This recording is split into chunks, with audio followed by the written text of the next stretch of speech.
very emotional. Oh, dear. What can I say? I'll think of something, of course. It's a very historic evening tonight for me and for you and in the week to come. And a little deaf person down there who didn't hear the announcement about cameras. Never mind.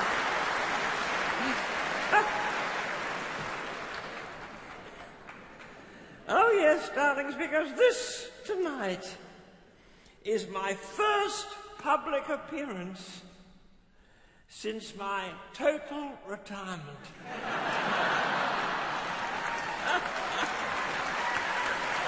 It is. Oh, darlings, and yet it's very important for me because, you know, I'm devoting myself now not to performances, but to charity, entirely to charity. And the Sydney Symphony Orchestra is my most important charity.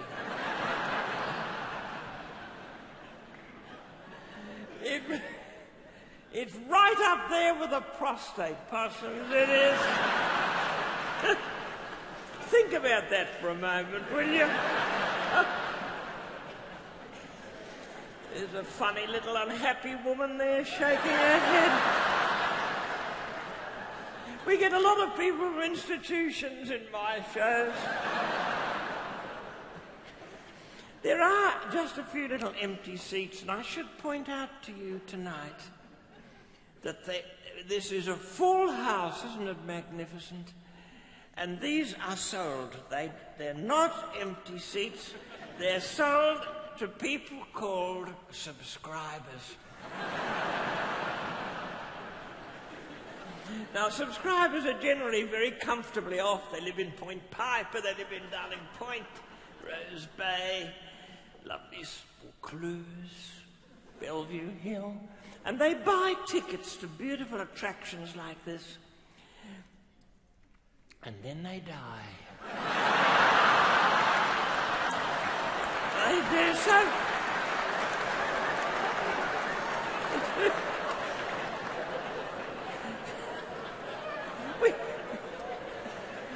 We shouldn't laugh at death, should we?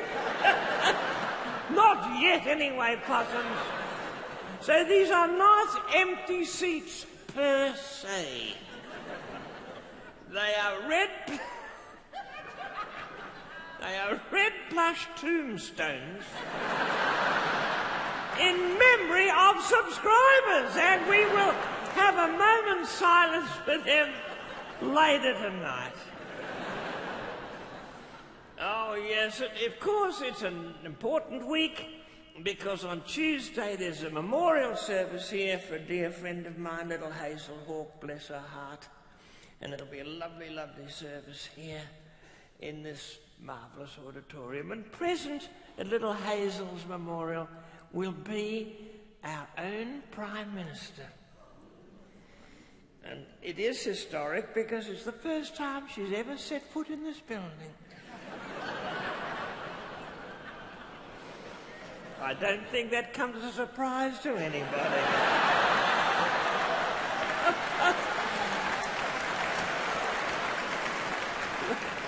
I'll leave you to draw your own conclusions about that. Oh, darlings. The building, of course, is an icon, isn't it? I'm not mad about that word. Oh, hello, look. Little paupers up there.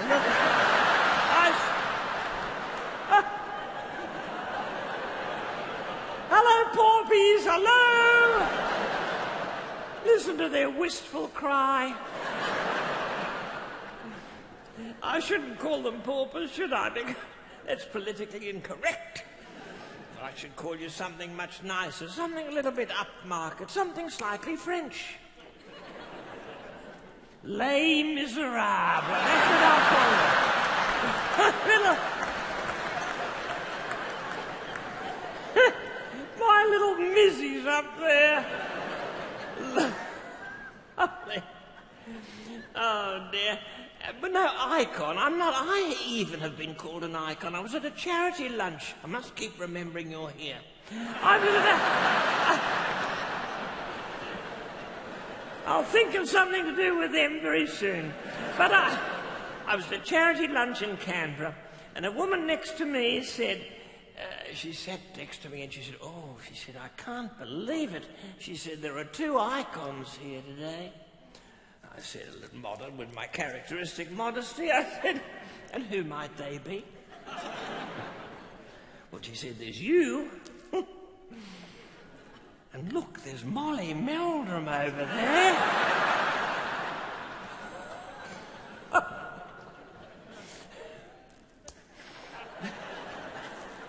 I mean that nicely, but it was a bit of a backhanded compliment, wasn't it? However, the building itself, I think you probably don't know this, Possums, but I inspired this building.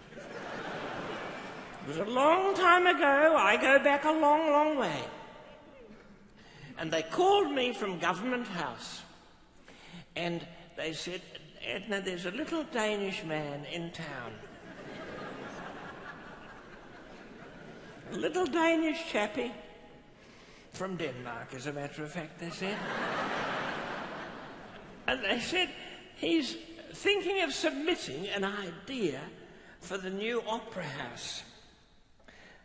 And there's been a bit of pressure on him, of course, because he has to design something that is not just an opera house, but the Packer family has said it should be rapidly converted into a casino, if possible.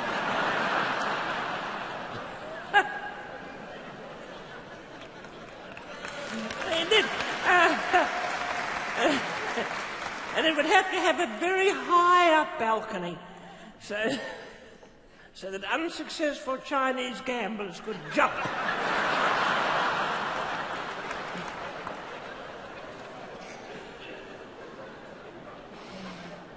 However, anyway, we're going to have a poor man's Dubai soon enough, aren't we? However, I had a little lunch for him, a simple lunch. I am a simple person. I'm a housewife, primarily. And I don't have Danish. I speak a bit of restaurant Danish, that's all. I can say smorgasbord. So he came along, this little fellow, and he was halfway through his sweet corn on toast, and he looked. From a Woman's Weekly recipe, too. I'm distracted, Possums, really, by the beautiful Saturday night at the Opera House finery.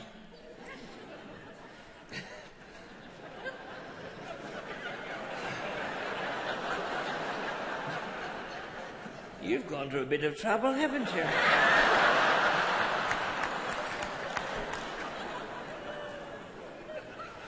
Not a lot of trouble, but a bit of trouble. Well, you're well dressed for Sydney. That's what we say that. However,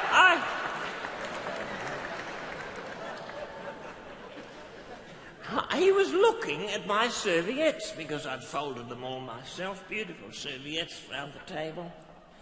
And this little Dane was staring at one of them, and he did a little drawing of it. The Opera House, that's what it was. I'd folded them in that way, and that's where he got the idea from, the way I had folded the Opera House. So really, this is my theatre. It is. It is, darling.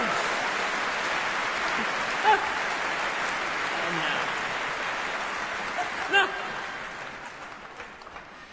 I didn't mean to say a single thing, but I can't resist it.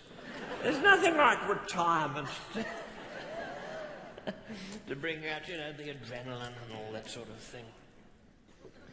We're going to do a beautiful work tonight by Camille Saint-Saëns.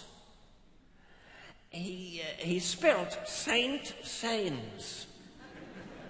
And on Classic FM, he's still pronounced that way. But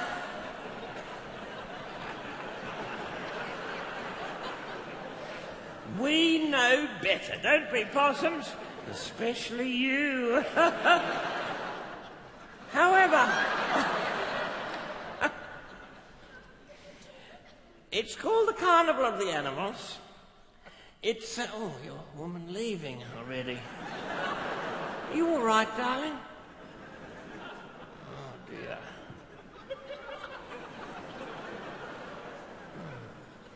I think she thought it was the Jersey Boys or something like that.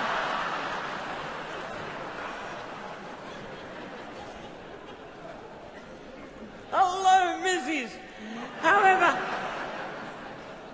it's normally done, this work is normally done with little poems into a sort of narration in between the items, the animals.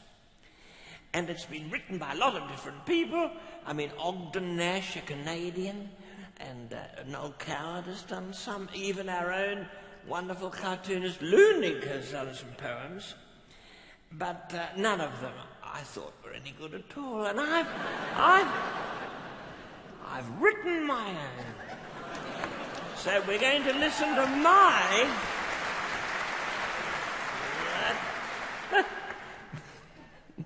I'm worried about that woman, I really am. I'm going to do my Carnival of the Animals, starting now.